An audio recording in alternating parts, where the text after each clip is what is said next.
C'est vrai que parfois, quand on passe par des moments difficiles, on a l'impression que Dieu n'est pas là. On a l'impression que on crie, mais Dieu n'entend pas. On a l'impression que Dieu est loin. On a l'impression qu'on est seul au monde. Et je connais ce sentiment parce que j'ai vécu également ce sentiment. Pendant longtemps, je me demandais, mais pourquoi est-ce que c'était moi? Pourquoi c'est tombé sur moi, en fait? Pourquoi ce n'est pas un autre membre de ma famille qui a été choisi, qui a été séparé de ma mère, mais ça a été moi, le seul enfant qui n'a pas grandi avec son père et sa mère? Pourquoi est-ce que c'est moi qui ai été choisi, en fait? Pendant longtemps, je me posais la question, en fait, pourquoi est-ce que j'ai dû passer par là? Pourquoi est-ce qu'on a dû passer par autant de souffrances, autant d'humiliations? Pourquoi est-ce que j'ai dû passer, en fait, par autant de rejet? Et oui, j'avais l'impression que Dieu m'avait oublié.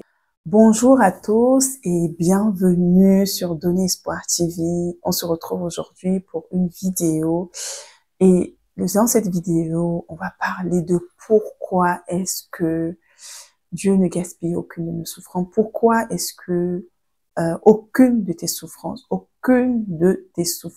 n'est en vain. Et dans cette vidéo, je vais te partager trois raisons vraiment pour te faire comprendre que Dieu est merveilleux et qu'il n'y a aucune souffrance. Et c'est vraiment un message d'encouragement profond pour toutes les personnes qui souffrent en ce moment ou qui traversent des moments difficiles, qui sont brisées vraiment à l'intérieur d'eux-mêmes et qui ne comprennent pas ce qui leur arrive ou qui ont l'impression que Dieu les a abandonnés. Vraiment, cette vidéo va vous encourager. Oui, mon frère, ma sœur, si tu n'as pas encore écouté ma vidéo, la dernière vidéo que j'ai postée sur mon parcours vers la guérison intérieure, je t'encourage absolument à l'écouter parce qu'elle va te faire du bien, vraiment, elle va te faire du bien. Et j'aimerais tout simplement introduire en disant que je ne serais pas devant vous si le Seigneur ne m'avait pas fait passer par énormément de preuves, oui. Tout ce que j'ai partagé dans cette vidéo-là sur mon parcours vers la guérison intérieure, je vous ai parlé du rejet, je vous ai parlé de la séparation avec ma mère, je vous ai parlé du rejet que j'ai dû vivre, vraiment de cette colère que je ressentais à l'intérieur de moi vis-à-vis de ma mère, vis-à-vis de mon père. Bref, je vous ai parlé vraiment à cœur ouvert et vous voyez ce que le Seigneur en a fait aujourd'hui. Ce que le Seigneur en a fait, c'est que c'est devenu un témoignage aujourd'hui que je suis en train de vous partager pour vous dire, pour vous encourager en fait, pour vous dire que Dieu est au courant de tout. Dieu sait tout et que vraiment Dieu est celui qui transforme en fait nos souffrances en sujet de gloire vraiment pour lui. Et la première raison vraiment, c'est que Dieu est au courant de ta souffrance, mon frère, ma sœur. Vraiment, toi qui m'écoutes, je sais pas, peu importe, je ne sais pas ce que tu vis en ce moment. Je ne sais pas quelles sont les épreuves que tu traverses en ce moment.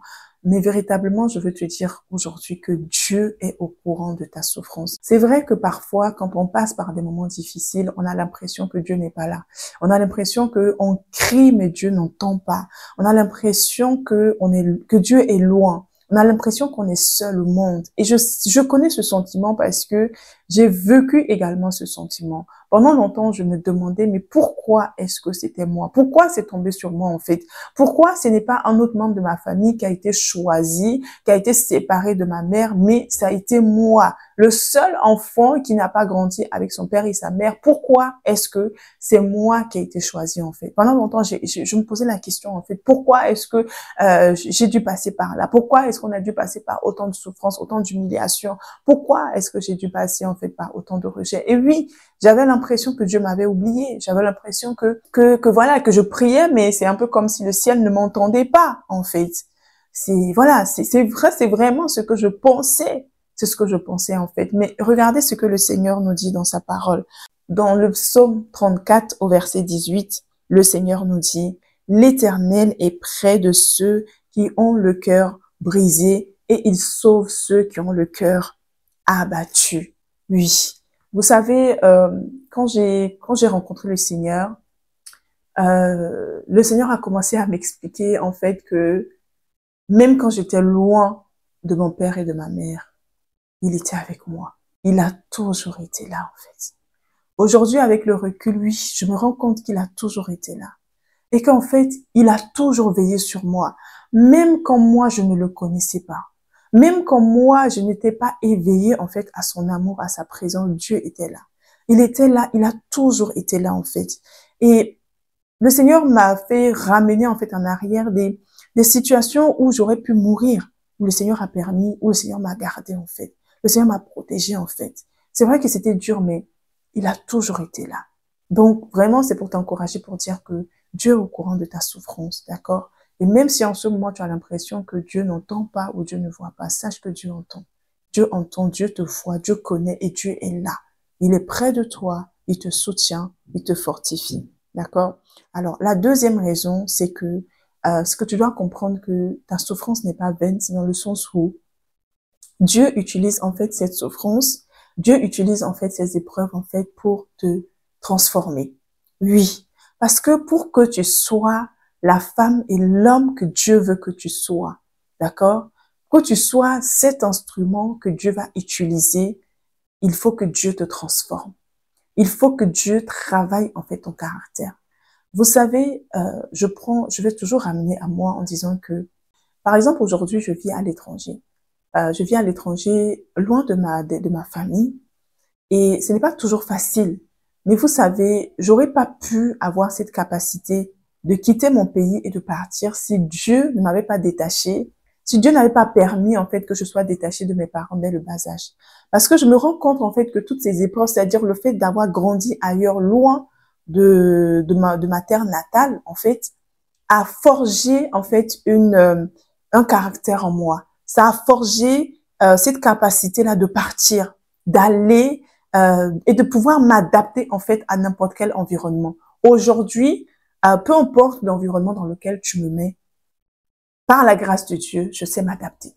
Je sais m'adapter avec le peu, je sais m'adapter avec beaucoup, je sais m'adapter en fait à n'importe quel type d'environnement en fait. Parce que Dieu a permis que j'effectue des voyages dans des certains endroits et ça a forgé en fait mon caractère, ça a forgé en fait cette capacité de m'adapter en fait.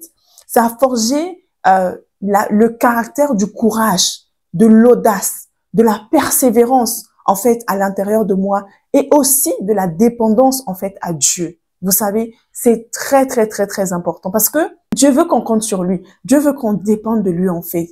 Et en fonction en fait de l'appel que Dieu a sur ta vie, en fonction de la destinée que Dieu te prépare, que Dieu te prédestine en fait, il y a un certain type de caractère que Dieu doit travailler à l'intérieur de toi.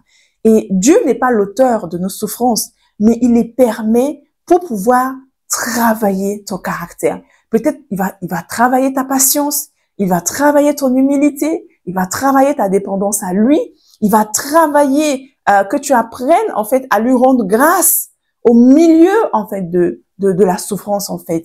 Et ça c'est quelque chose que personnellement j'ai vécu il y a 2-3 ans en arrière quand je passais par une épreuve difficile professionnellement et le Seigneur m'a appris à rendre grâce, à prier pour mes ennemis et à les bénir en fait. C'est-à-dire que c'est des personnes qui me persécutaient du matin jusqu'au soir au boulot. Ça a été 2 années d'enfer, mais au début je me plaignais et puis le Seigneur m'a dit tu dois prier pour ces personnes, tu dois les aimer en fait, tu dois les bénir. Bien aimé, j'ai appris à faire ça et je rends grâce à Dieu parce que aujourd'hui c'est beaucoup plus facile. Et j'ai même envie de vous dire qu'aujourd'hui, j'aime les épreuves.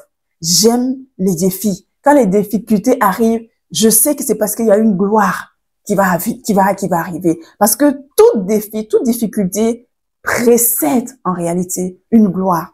Quelque chose de merveilleux, en fait, que Dieu va faire, en fait. Donc, j'ai appris comme ça à aimer. J'ai appris à prier pour mes ennemis. J'ai appris à les bénir. J'ai appris à les aimer, pas avec mes sentiments, pas avec mes émotions, mais à les aimer, en fait, de l'amour de Dieu. Donc, sans épreuve, Dieu ne pourra pas faire sortir le Christ à l'intérieur de toi. Et le Christ à l'intérieur de toi, il est fort, il est inébranlable, il est humble, il est à la fois agneau et il est également lion. Il est fort, il est puissant, il est patient, il est humble. Vous voyez, il est toutes ces choses en même temps. En fait. Donc, c'est les épreuves que Dieu est en train que tu es en train de vivre en ce moment à un but, d'accord? D'abord ta transformation. Et je peux t'assurer que tu peux demander au Seigneur, Seigneur, pourquoi est-ce que je passe par là en fait? Qu'est-ce que tu veux me montrer? Qu'est-ce que tu veux me révéler? Une fois que tu vas avoir cette réponse de Dieu, je t'assure que tu vas rentrer dans un repos. tu vas rentrer dans un repos et tu vas attendre tout simplement que la tempête passe. Parce que, quelle que soit la force de la tempête qui secoue en ce moment ta vie, sache que toute tempête finit toujours par passer. Et après la tempête, c'est le beau temps. Amen. Donc voilà. Et la troisième raison pour laquelle tes souffrances ne sont pas vaines, c'est que tes souffrances d'aujourd'hui seront des bénédictions pour d'autres personnes demain. Oui, bien-aimés, je ne pourrais pas personnellement me tenir, en fait, devant vous aujourd'hui, en train de parler devant une caméra. Plusieurs d'entre vous, vous êtes bénis. Vous m'écrivez parfois en privé pour me dire à quel point vous êtes bénis. Mais bien-aimés, c'est parce que je suis moi-même passée par là.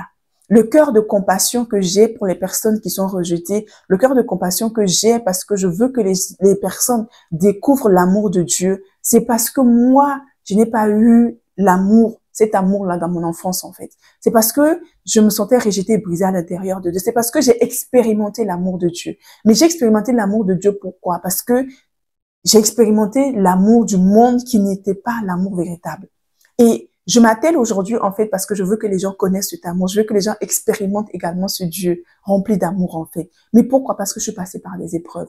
Et vous avez tellement de témoignages. Peut-être que tu passes par une situation de maladie aujourd'hui. Je connais un homme de Dieu que Dieu utilise énormément aujourd'hui dans le ministère des miracles, de guérison. Mais aujourd'hui, quand vous voyez ce que le Seigneur fait avec lui, en termes dans ce ministère, c'est juste incroyable en fait. Les paralytiques marchent, les sourds entendent, les aveugles voient. C'est juste incroyable. Mais en fait, c'est bien quand tu restes comme ça, tu admires. Mais un jour, il a partagé son témoignage en disant qu'il a lutté pendant 12 ans avec un cancer. 12 ans. 12 années de souffrance avec un cancer. Dieu a permis qu'il y ait ce cancer-là. Mais pendant ces 12 ans, il a continué à servir le Seigneur.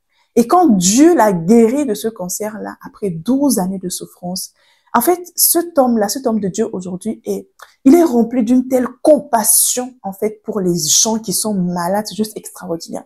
Il est capable de s'arrêter du matin jusqu'au soir, juste pour imposer les mains aux malades. Les amis, ce n'est pas le fruit du hasard. Ce n'est pas le fruit du hasard. C'est parce que lui-même, il a ressenti la maladie dans son corps. Il sait ce que c'est que d'être malade dans son corps. Il sait ce que c'est que de sentir ses forces, en fait, partir, en fait. De ne pas savoir est-ce que je vais vivre ou je vais pas vivre, en fait. Et c'est cette compassion, c'est ce qu'il a vécu qui lui donne cette compassion, en fait, pour les malades qui fait que quand il fait le ministère, oui, il y a l'onction de Dieu, mais il a une telle compassion pour les personnes qui sont malades qu'il peut rester debout des heures et des heures et des heures pour s'assurer que toute personne qui vient à ces réunions, à ces croisades, ne reparte jamais sans avoir reçu l'imposition des mains, sans avoir été guéri. Il n'aurait pas pu s'il n'était pas passé.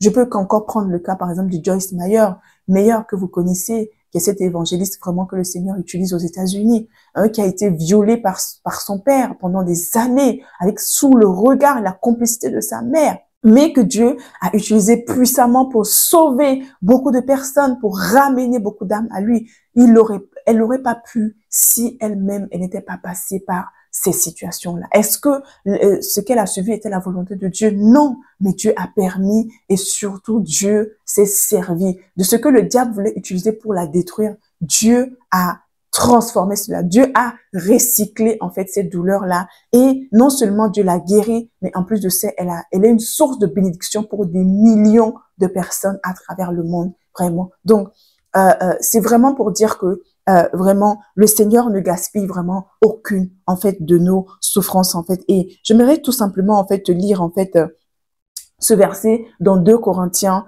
1 au verset 3 à 4 qui dit « Béni soit Dieu le Père de miséricorde et le Dieu de toute consolation qui nous console dans nos souffrances, d'accord, dans nos afflictions, afin que par la consolation dont nous sommes l'objet de la part de Dieu, nous puissions consoler ceux qui se trouvent dans quelque affliction. » Donc, ce verset est très clair. Ce verset dit clairement que nos afflictions présentes sont pour que demain, nous puissions également consoler ceux qui vont également avoir des afflictions. Donc, rassure-toi, mon frère, ma sœur, que ce que tu vis en ce moment va bénir beaucoup de personnes, va être une source de bénédiction pour de multitudes. Donc, voilà. Moi, je suis un témoin et j'atteste que Dieu est un recycleur et il sait très bien recycler. Et la Bible dit que toute chose concourt au bien de ceux qui aiment Dieu.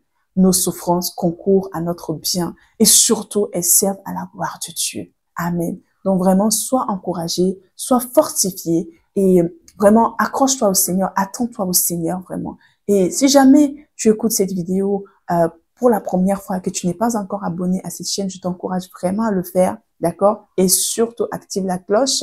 D'accord? Et si tu n'as pas encore fait la paix avec Dieu, d'accord? Tu vis des situations difficiles, mais le Dieu dont je suis en train de te parler là depuis tout à l'heure, tu ne le connais pas, tu l'as jamais rencontré. Tu n'as jamais pris vraiment l'engagement ferme de suivre Jésus. Juste après cette vidéo-là, je vais t'inviter à faire la paix avec Dieu en tout simplement disant la prière qui va suivre tout à l'heure de tout ton cœur. Et ensuite, tu pourras m'écrire, d'accord, sur mon adresse mail qui s'affiche là et je serai très heureuse de t'accompagner dans cette marche avec le Seigneur. Donc voilà, c'est ce que je voulais te partager aujourd'hui. Donc retiens ceci, aucune de tes souffrances actuelles n'est vaine, d'accord? Elle sert non seulement pour ton édification, pour ta croissance, mais elle sert et elle va servir également pour être une source de bénédiction pour plusieurs personnes. Le Seigneur te prépare à de grandes choses. Donc voilà, reste fortifié, que le Seigneur te bénisse et je te dis à très bientôt. Pour recevoir Jésus-Christ comme Seigneur et Sauveur, fais simplement cette prière après moi. Je crois, Dieu, que tu m'aimes et que tu es venu en chair sous la forme de Jésus-Christ pour que je puisse changer de vie, entrer en relation avec toi et vivre la vraie vie, la vie éternelle. Je n'en suis pas digne, mais dis seulement une parole et je serai acquitté. Pardonne mes péchés, lave-moi par ton précieux sang. Seigneur Jésus, je veux changer de vie. Manifeste-toi et viens dans mon cœur. Je te reçois maintenant comme mon maître et mon libérateur. Que le Saint-Esprit me fasse naître de nouveau maintenant et fais de moi un enfant de Dieu. Je déclare que ma vie a changé. Je déclare que je suis désormais enfant de Dieu. Père, merci pour ce don magnifique de la nouvelle naissance. Seigneur, tu changes ma vie, tu réécris mon histoire et tu me donnes de vivre la vie que tu as prévu que je puisse avoir dans le nom de Jésus. Merci Père, c'est dans le nom de Jésus que j'ai prié avec action de grâce. Amen. Si vous avez fait cette prière de tout votre cœur, croyez-le sincèrement. Aujourd'hui, vous avez changé de camp. Vous êtes passé des ténèbres à la lumière de Jésus-Christ et vous êtes désormais enfant de Dieu. Alors, je t'encourage à m'envoyer un mail à espoirtv77@gmail.com pour que je puisse t'accompagner sur ce nouveau chemin merveilleux de cette marche avec notre Seigneur Jésus-Christ. Que Dieu te bénisse. À très bientôt.